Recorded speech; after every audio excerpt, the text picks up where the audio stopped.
So I did. I had 357 Magnum. I loaded it with hollow points. Put it under my shirt and walked outside. Had my phone, stood by my truck outside, and waited for the police to get there.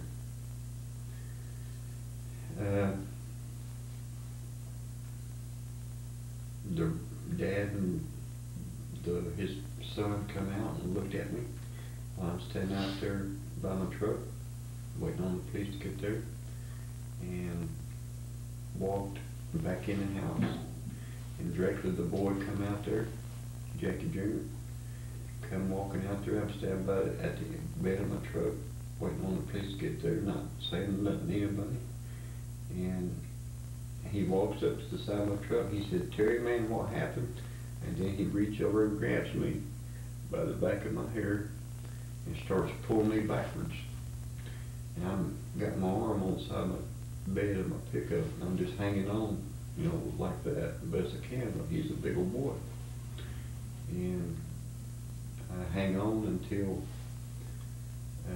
I lose my grip, and then I don't know what happened after that, until I'm laying on the ground. I wake up. I'm thinking if I wasn't knocked out, I don't remember nothing else until I'm laying flat on the ground. He's got both his knees on my back, and he has my head twisted like this. And I'm thinking, this has got to quit. And I pull my gun out, point it up in the air, and pull trigger. But it just so happened to hit him. I didn't point it at him to shoot him. I was just going, letting him know I had a gun. You know, I could have yelled it out, sure. I just pointed up in the air and pulled the trigger. And knocked him off of me. And then the ambulance showed up before the police did over there. But they came and picked him up. And they put me through the ringer over there over that.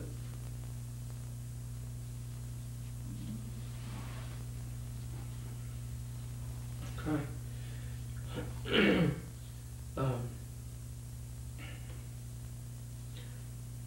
When was the last time that you and Pam actually lived together?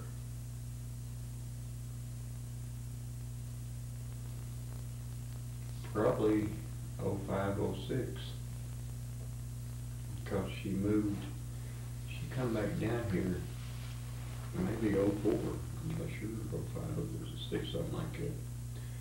She come back down here and went to work at Superlow on Code and Pipe. And she lived with me for a while. And then she moved out and got an apartment on Code and Pipe and lived there until she moved back to Boston.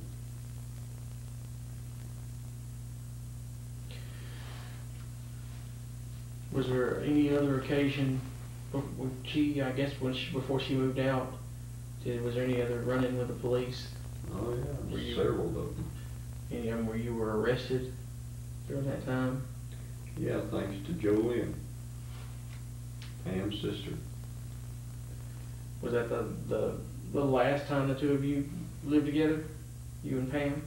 No, this was after my divorce, and I believe it was after my divorce, our divorce, and me and Pam had another separation. She took off to Blywood, and I called her up and I said, if you going up there with John and Jolene, don't you ever come back to my house again. So the next day she brings Jolene to my house. Jolene brings in a bag of weed and a bag of white powder, and of course she had, I don't know this, she has a hit on her, but they bring the police, Memphis police with them. Okay, they come, they get inside. I had broke the key off in the keyhole because I didn't want them in our house, because I knew what these people had done to me in the past, and I didn't want them to come back and do it again. So I broke the key off, and then my daughter breaks in through the back door, Amanda, and I seen that she ain't gonna quit, open the door and let her in, and she goes over and opens the other door, and the police is out there, and Pam and Jolene's out there. Well, they come in the house, and my daughter, I had a half a joint. I ain't gonna lie about this. I had a half a joint on a tray under my china cabinet. My daughter runs straight to that and pulls it out and gives it to the police. Jolene walks to my bedroom and places that white bag of powder and white and some marijuana on my dresser and goes back in the front and tells the police he's got drugs in his bedroom on his dresser.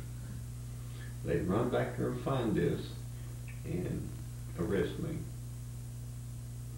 And on my way down there, well, matter of fact, as we're walking out of the house, I'm handcuffed. They put me in the police car. Amanda, Pam, and Jolene stand on the patio or the carport. Pam and Jolene are yelling top of their lungs, "You killed Stevie." They're chanting this. "You killed Stevie."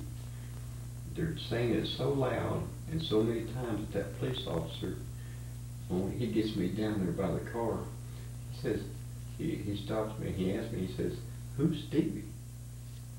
And I tell him a little bit about what happened over here. Mm-hmm. He said, I need to get you away from these women. I said, "Please do." That's just the way that happened. But I did get arrested for that. And they dropped that charge on me over there.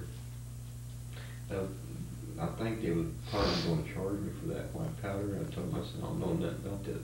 And neither one of them bags are mine. But that one thing was mine." But I went ahead and they went ahead and charged me for the weed, I think, which came from her.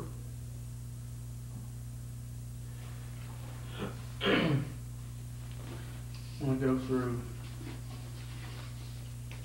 and show you some pictures and see if you can help me with this. Go through, see if you recognize these items, okay? Let me write this stuff down. This is sheet number 1 here. I'm going to show you here. There's a cigarette box, and it looks like maybe some partial dentures. I had one that looked like that. Do you still have it? No. Jolene and Pam took it and gave it to Damien's attorneys. Do you smoke Marlboros? I did at the time. Okay. This is a more blown up picture of the same set. This was made in Blyville, Arkansas by Dr. Dennis Taffer. That looked like That looks like mine. Yeah. Would you do me a favor? And this is, I mean, I know you don't have them here, have it in front of you. All we have is a photograph. When was the last time you remember seeing this? I had them in my file cabinet. I don't know, probably, I'm just going to guess now, 05, 04, something like that.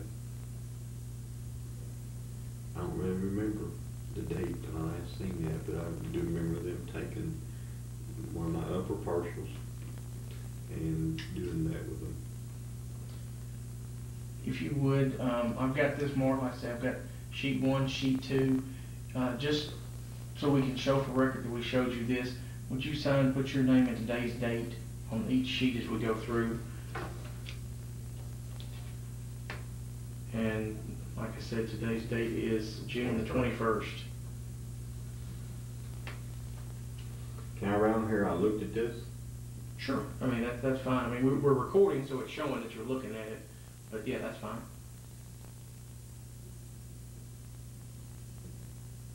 That looks like the ones you had, the upper partial. It does. Okay. Yeah. If you do the same thing on sheet 2, and then we'll go through and I'll show you some other items and see if you can help us identify them.